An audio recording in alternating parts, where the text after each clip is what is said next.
Changes could be on the way to the state's retirement system. Florida educators now speaking out about the impact it will have on the state's teachers. Good evening, I'm Jade Balexa, in tonight for Mika Highsmith. And I'm Rockman Johnson. Thanks so much for watching WTXL ABC 27 News at 5. Greg Angel is on assignment. Tonight, the Florida House has passed a bill that will overhaul the retirement system around the state. Now, the House has fully passed the measure, and the Senate will vote on the bill as early as Thursday. WTXL ABC 27's Brittany Jones live at 5 in the newsroom. Now, Brittany, what are the teachers saying about this new retirement standard? Well, Rockman, educators are basically telling me these changes would have a major impact on the teaching field in our state, but even more of an effect on the children in the classroom. Underline what?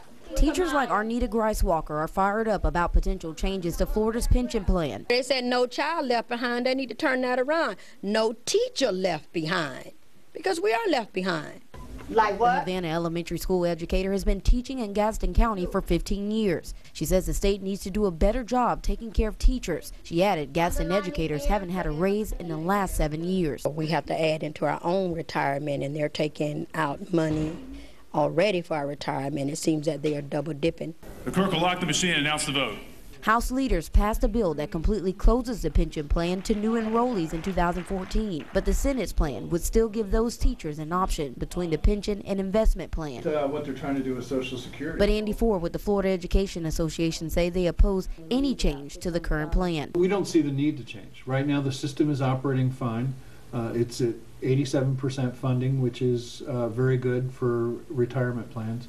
So the state is really trying to solve a problem that doesn't exist. Raise your hand. Like Ford, Arnita is concerned about what will happen to the kids. Our students will not have the adequate means of an education because we'll have less teachers.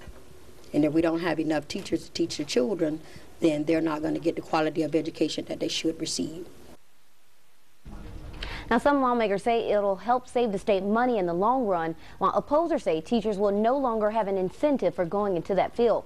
If the bill passes through the Senate, both chambers must agree on a final plan before it's sent to the governor's office. Live in the newsroom, Brittany Jones, WTXL, ABC 27, dedicated to you.